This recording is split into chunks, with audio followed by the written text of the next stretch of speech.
one big gust of wind, which was probably approaching about 60 or so miles per hour, hit us. We ended up in the water, tangled up in the sheets, with tattered sails in the water and, rigging everywhere. I thought, oh my God, this thing is going to crush my head. And so I thought for sure this boat's going to take my head off. Absolutely, I was scared. Wow. Incredible. Beautiful. When you see this placid blue of the Sea of Cortez stretching out in front of you and these dramatic islands coming out of the sea, seeing that was fantastic. Wow, we're here, this is what we were looking for. It's begun. Just enjoy the ride. Yeah! We're gonna fly across the Cortez.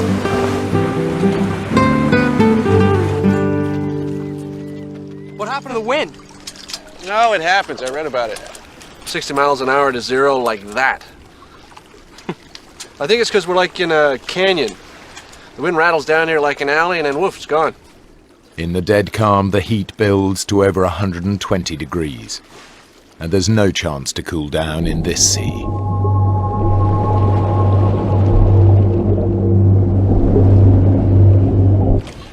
Watch out for hammerheads. You mentioned sharks, you didn't mention hammerheads. Weren't hammerheads like the psychopath of the shark world? Would you be at peace with yourself if you had a head shaped like that? The Sea of Cortez is not a place to be taken lightly. I had seen a documentary about hundreds of hammerhead sharks moving through this part of the Sea of Cortez. Hammerheads are one of the few species of known man-eaters in the world and are known to be aggressive. This is something we want to keep our eyes open for. 3 hours later, the wind picks up as swiftly as it disappeared. But the dead calm was a warning, a forerunner to something much more sinister on the horizon. Don't like the look of those clouds. Something's kicking up over there. Coming out of the north was some kind of a squall or weather front, so we were kind of worried that, wow, what if this is something big rolling through that was not expected and that's going to be here for a while. We might have to forget about the crossing and head back. But we might have to. Look, small savage storms. Squalls. We get caught in one, we're sitting ducks. I'm sorry, Rob. I'm turning around. Look.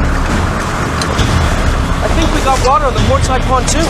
A small crack has opened up in the pontoon as it pounds the waves. There's no way to bail, and the catamaran starts to become dangerously unstable in the squall.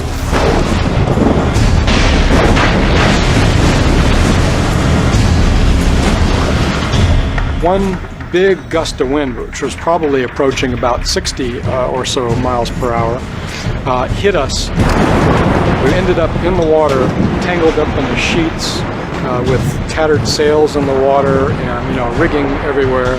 I thought, oh my God, this thing is going to crush my head. And so I thought for sure this boat's going to take my head off. Absolutely, I was scared. Is it now really cold in here? Let's let the cat back up. We were both getting very cold, on the verge of hypothermia. I was shivering uncontrollably. I was very uncoordinated. With the shredded sails and stricken pontoon, the catamaran keeps capsizing as Rob and Mark battle with the waves, their gear and the water barrel drift away. Everything we're doing, everything we're trying is going wrong. And I said, well, what do we do now? Just die? And when he said that, that brought in basically a flood of emotion where you're going, this could be it. And what a ridiculous way to go. Using every last ounce of energy they possess, Mark and Rob head for the closest island. It's now their only hope of survival.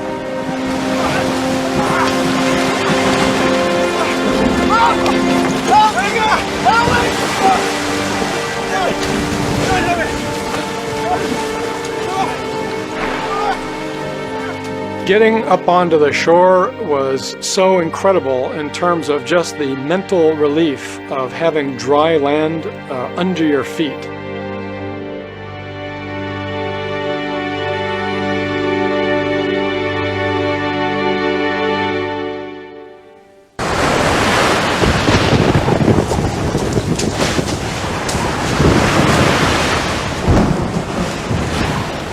were soaked to the core, and we stripped all of our clothes off and got in our sleeping bags and got into a fetal position to try to conserve warmth. We were probably in pretty advanced stages of hypothermia.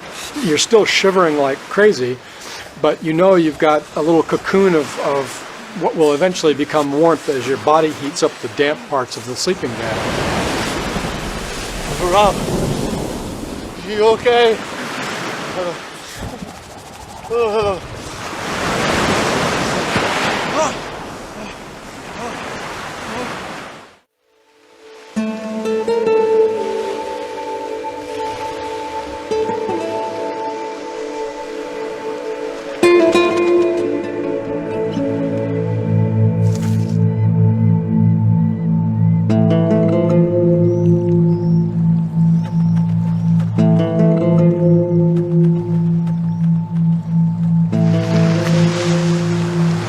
Wake up, dude.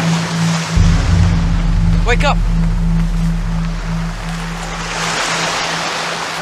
The good news is the catamaran's sitting on the beach. Yeah? The bad news is it's in a million pieces. Must have taken a hell of a beating against the rocks.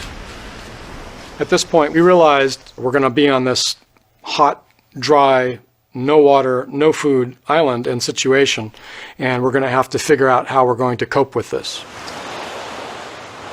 We have to find proper shelter.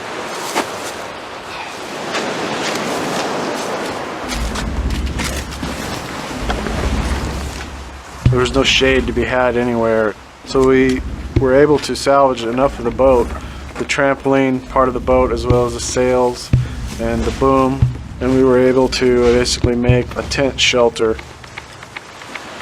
Well, that's done. 5-star.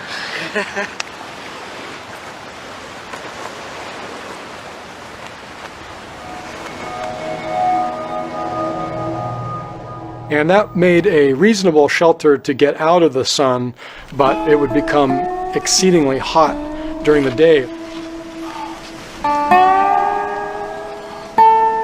It just became like an oven inside that shelter.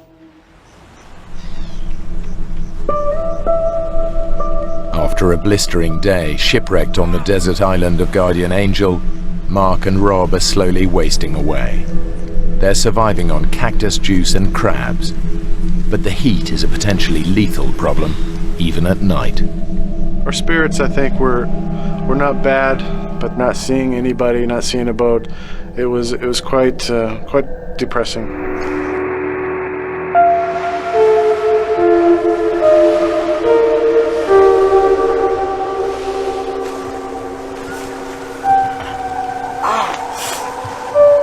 I've been bit. I've been bit all over. Yeah, they got me too. The bites were all over our face, necks, ears, anywhere they could get to, they would bite you. Do you think they're poisonous? If they were, we'd be dead already. No, they're sandflies. They're like mosquitoes, but turbocharged. The itching will drive you crazy, but they're harmless. How do I look? Buddy, you look great.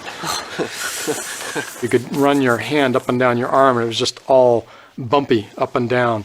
And the welts were, turning red and a bit infected in places. Nothing seemed to be able to really stop them. Oh, no. What's wrong? My ring. My wedding ring. Look how loose it is. That's not good. I'd been married since I was 17, and you don't get any lighter as you get older generally, and my wedding ring had become quite tight in recent years.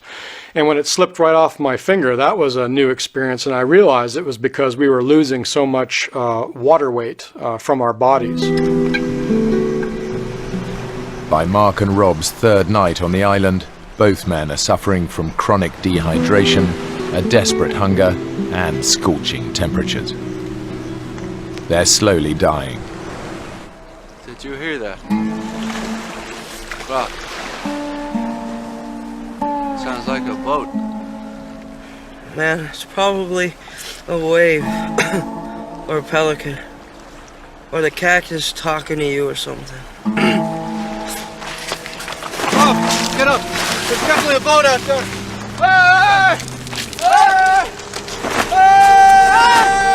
This way! Sure enough, there was a boat just a few hundred yards out. And we're thinking, oh my God, this thing is going to keep going. But it didn't. It stopped. And we're going, I think it stopped, you know? This thing is sitting there. The motor started revving again, and it started coming towards us. And we're going, oh my God, this thing's heading our way. An incredible sense of relief and adrenaline rushed over me that I never felt before. Are they Mexican fishermen? Why have they stopped? I couldn't tell what they were saying, but they seemed pretty suspicious. Who knows what, you know, who these two gringos could have been. Why aren't they coming to get us? I don't know. Hey! Let me deal with it. I am not fluent in Spanish, but I know enough to get along and was able to respond to them. Hey, ¿qué pasó? Oye, estamos aquí por 3 días. Mira, mira, el barco choco con rocas. That would have been devastating had they been so suspicious that they would just leave us behind. My spirits would have just sank to beyond the depths. There's nothing that Mark and Rob can do. They are at the mercy of these fishermen who don't seem to believe their story of being shipwrecked on the island and living off cactus juice and crabs. Mark begs for their lives. Es verdad. 3 días, no agua.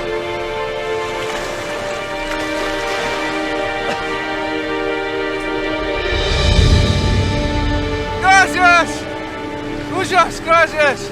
They basically brought the boat around, and I guess were convinced that we weren't, you know, crazies or something. Just stay cool, man, until we know who these guys are. Okay? Muchas gracias. Gracias. Vamos, rápido.